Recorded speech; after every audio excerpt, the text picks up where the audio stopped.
The wonder of home. The wonder of home. The wonder of home.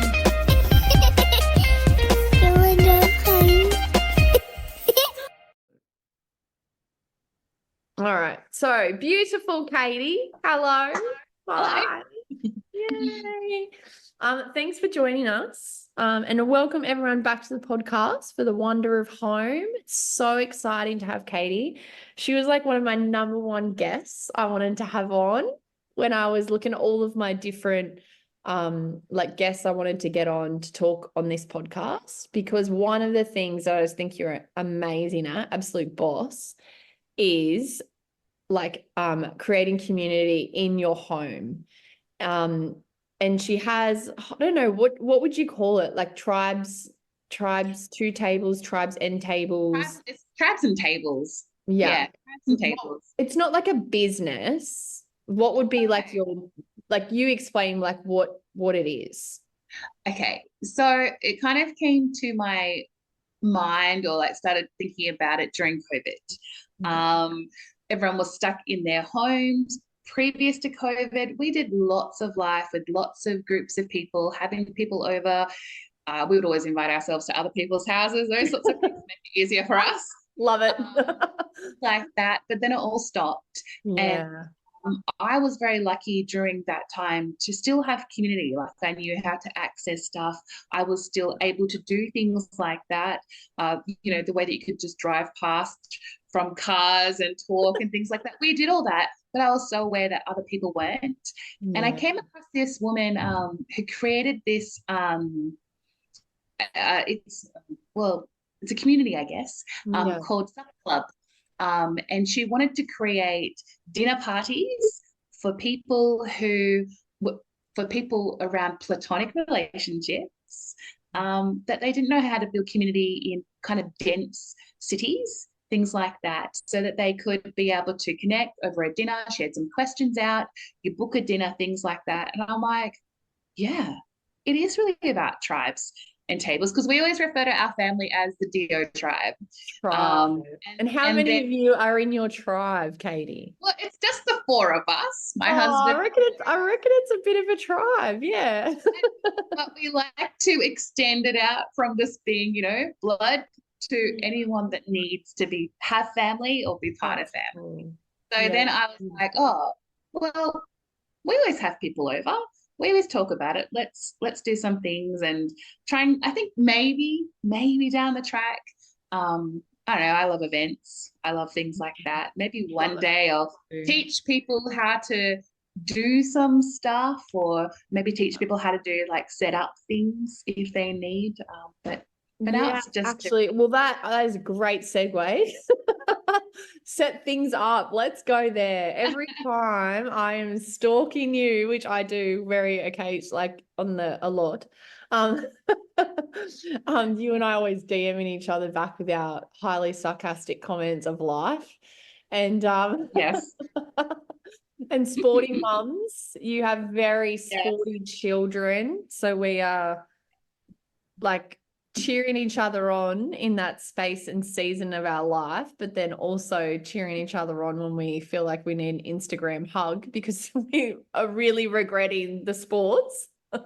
Yes, or filling the calendars. Yes, but you've always been amazing. I've always loved and appreciated how you've set a table, because like just the effort and the little details that definitely you put in. And I feel like your daughter has caught this too.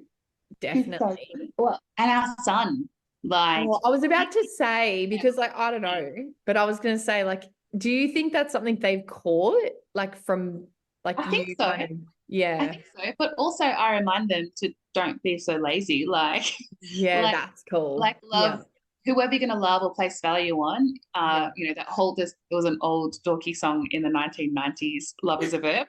I won't rap it. I know how to rap. Oh, I'm so disappointed, Katie.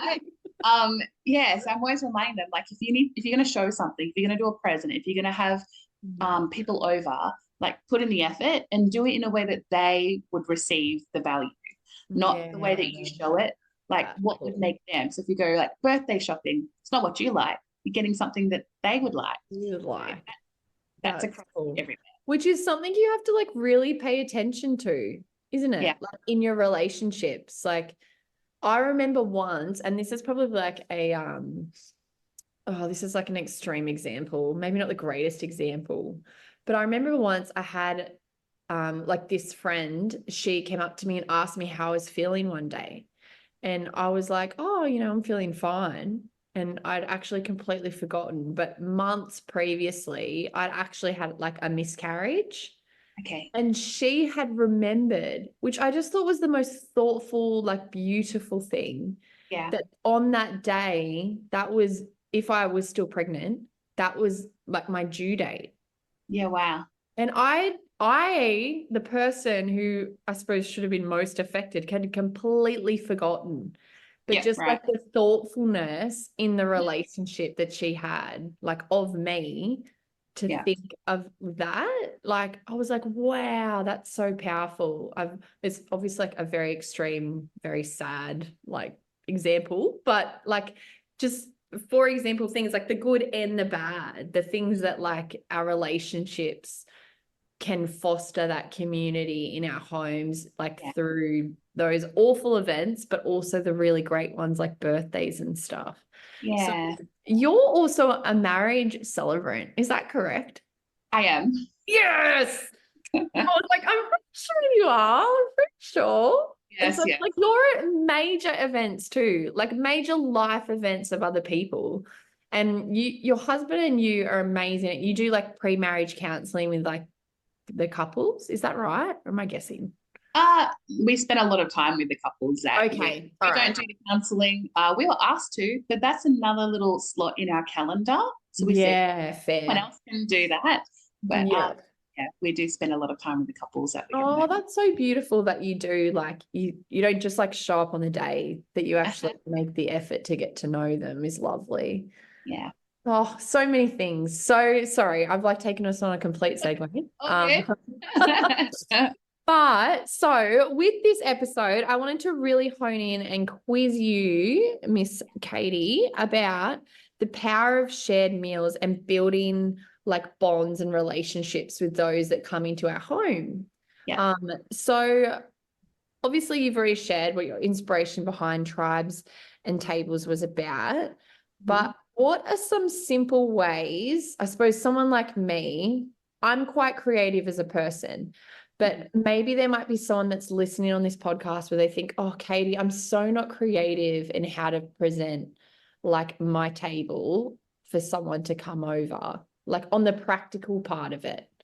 Okay. Do you have any tips or hacks? Or do you have really good Pinterest boards? Oh, yeah, I do Pinterest sometimes.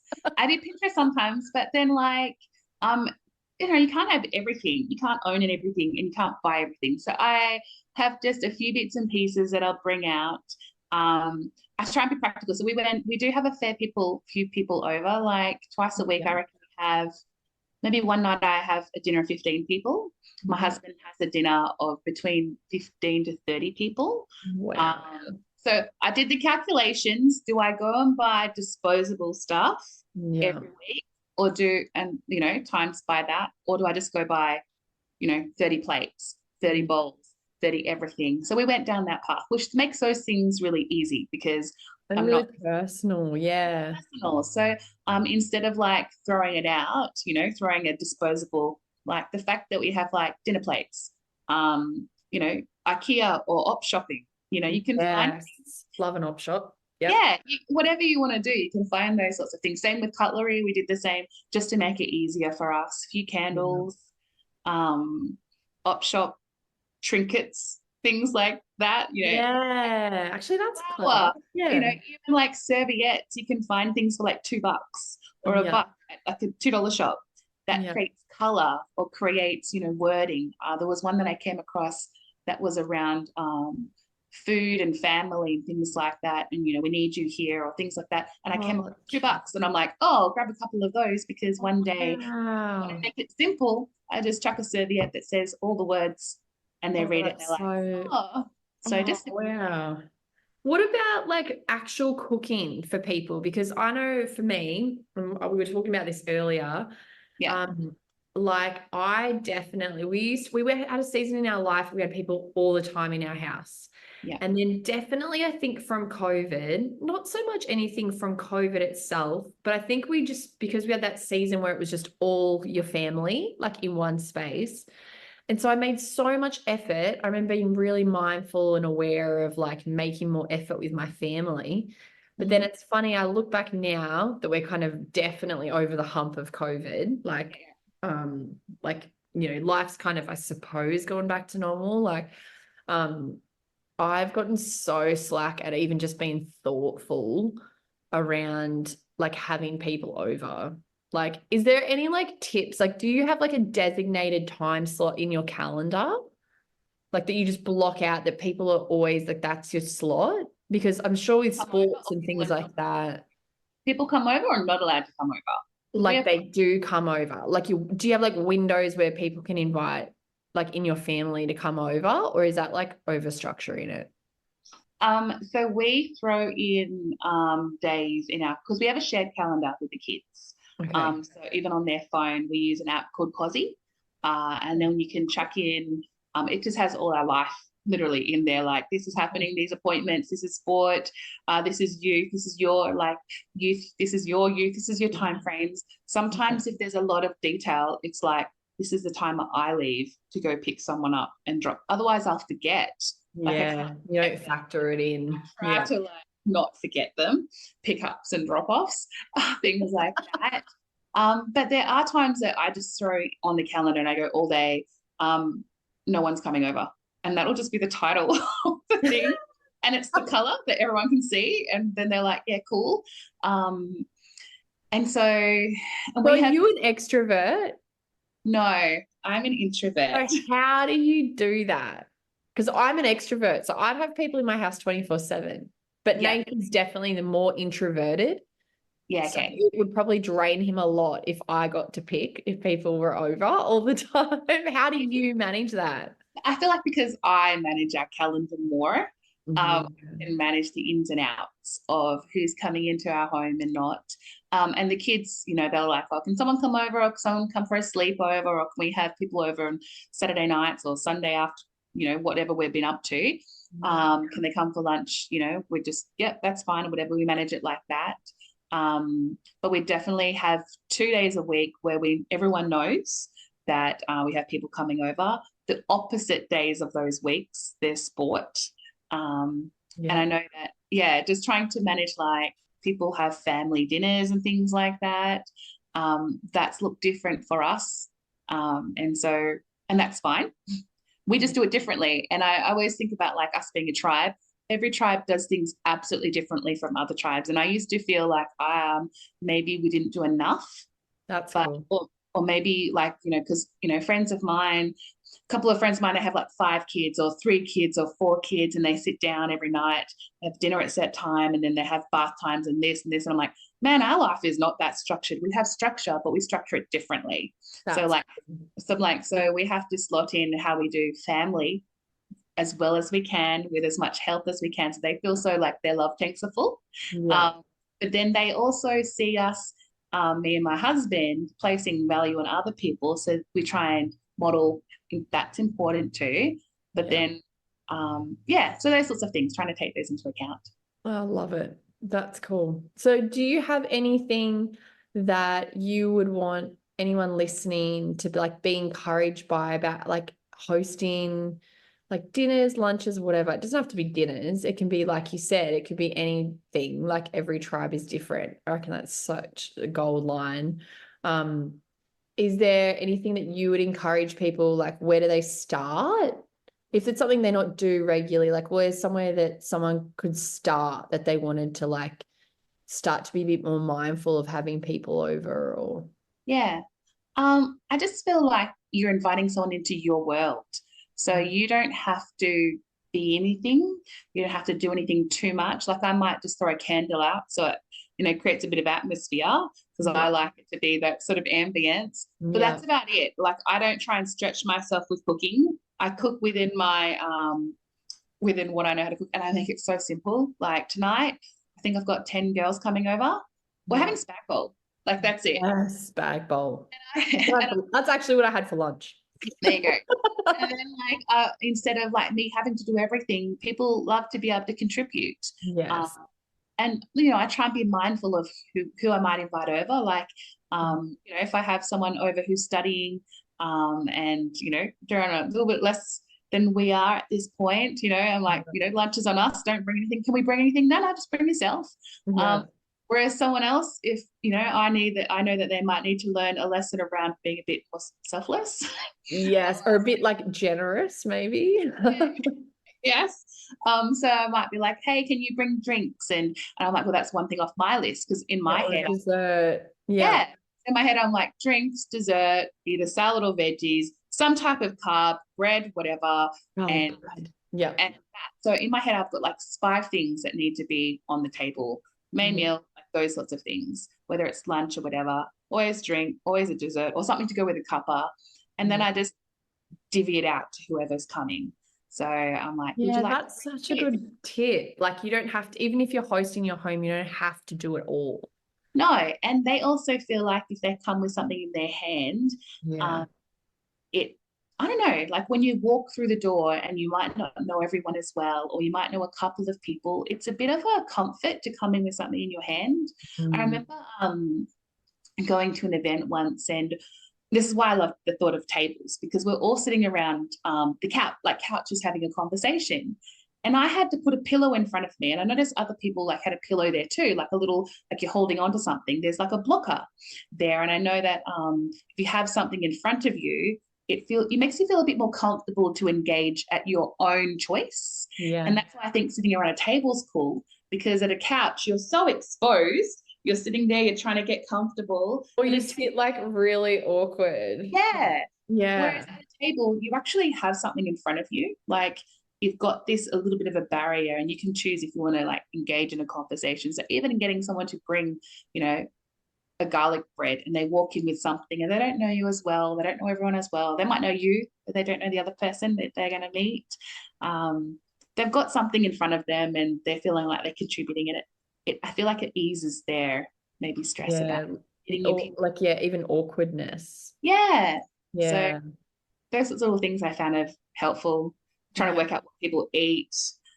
Just asking. Oh, actually, how do you go with catering for a crowd these days? Because some people, or not some people, I feel like there's a lot more than when I remember when I was growing up that have like gluten, dairy, like the intolerances and allergies. Like, do you then like cook like so many different things, or you'll just kind of pick like, yeah?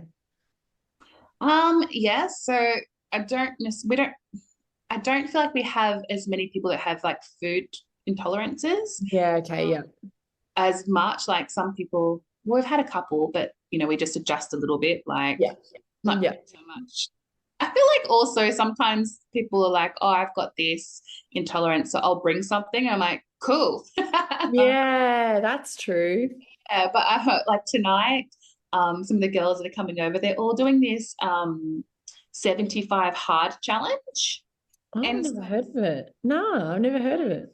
You go, it's 75 days. You eat particular food, drink water, you try and get exercise. And so our getting together is based around food. Like we have a chat, it's around food. And I'm like, well, you do not eat carbs? Oh, no, we eat carbs. We just don't eat takeaway. Well, sugar. And I'm like, well, we have dessert. But then you don't want to push that onto the other people who aren't in this mindset, because just because some of them are in a mindset, we're on a health kick, it makes the other people who aren't on a health kick maybe self-conscious for them. I'm fat. Yes. And so what we did last week, a much more polite way of saying that, Katie. I was like, making the other people feel fat and unhealthy. Yeah. Well, funnily enough, some of them started doing the 75 challenge this week. But what I just did, someone was going to bring dessert, and I didn't want to make them not bring dessert. Yeah. I just created a fruit platter there. I was going to say, bring a fruit salad. Yeah. Something. Yeah. Some of them weren't having takeaway because that's the main rule. And that night, when they all let us know they're doing the 75 challenge, I decided not to cook. Someone else is going to bring pizza. And I'm like, just bring your pizza. And so we just had extra salads. So we're not changing everything. We're just tweaking it. And we don't want Tweaking is good. we don't want everyone to feel like you have to, again, be the same as everyone else. Come Yeah. along, come hang out. Just because they're doing it doesn't mean you have to. And don't feel bad about what they've chosen to do. More cheesecake for you. Oh, absolutely. We had so much apple crumble ice cream. It was amazing. And I I'd got be to, like cheering, eh? I'd be like, woo, give me Yeah. all the carbs, give me all the dessert. You Yeah. can that salad. exactly. So we just tweaked it. We just tweak it. We just try and tweak it a bit, and just be open about anything like that, just to make sure that everyone else That's doesn't so cool. feel left out or Oh, so good. Oh, I feel like so many practical tips and tricks in there that you've shared. Thank you, my dear. That's all right. One more thing is Aldi's, just Oh, Aldi. Audi's so good. I love Audi, Yeah, like especially school snacks. School snacks are a killer, man. I'm an Audi all the time for school snacks because otherwise, seriously, I reckon that'd be half my grocery budget if I went to any of the other shops. yeah. And just like it has so much more other things. Like if I'm gonna cook spag bowl, well, I could buy, which is bad because now I know all the prices. I'm like, Coles and Woolies cost this. Not that I'm saying to boycott them. I'm just saying budget. And I'm like, an Aldi's is a set this much for this many kilos, or whether it's all this, feed this many people. this many people, Yeah, and double it. Yeah. my budget is this much. I don't try and be fancy. I just try and put something that's economical on the table, and then it makes other people realize that they don't have to do anything fancy either, because I want them to learn to be as inclusive as we're trying to be in their sphere, whatever that might look like, because they all look very different. Oh, it's so cool. I love it. So They this look is great. this is why you're on, my friend. Take the pressure off. We don't all have to be master chefs. Like, absolutely not. bag bowl, let's go. Exactly. We when I was like, when we're talking about like family dinners and stuff just before, like I didn't have that sort of stuff. Like it was just me and my mum, single mum, and and so I'm gonna say my childhood was a little bit different. Like she used to invite, I reckon from when I was 2 to about 10, used to invite people that she used to meet in the street, who women who were either stuck in really challenging situations, whether it was DV or homelessness, and she would invite them to live with us, help them to find independence, help them to have some living skills, and then they would help them to find a home, and then they would move on. So we didn't have family dinners and like the normal thing, but what we did do a lot was to celebrate. So we always had a birthday party, we always had a cake, we always had things like that. So now when life is very full, with amazing things, yes, all the things, or 7 training sessions a week, so many things, so many things like that, it takes the pressure off me, because I'm like, I don't have to do like everyone else is doing, but I just do what works for our family. So we don't have dinner together every night. We're the same in our house. Well, it's actually physically impossible some nights for us to do it. Same. We have, I would have a hysterical 4-year-old waiting for dinner at like 7:30 at night. Who like can't handle it if she isn't fed past like 6:30. Yeah. So, I hear. I might do like a big batch and we all eat the same thing, but usually it's like 2 groups at the moment. Like in this season of our life, it's like 2 groups. Like I'll usually like eat with the younger 2. Yeah. I'll nearly have like 2 dinners. You. Like a small portion with like the little younger ones, and then I'll reheat, only because I like to eat dinner with Nath.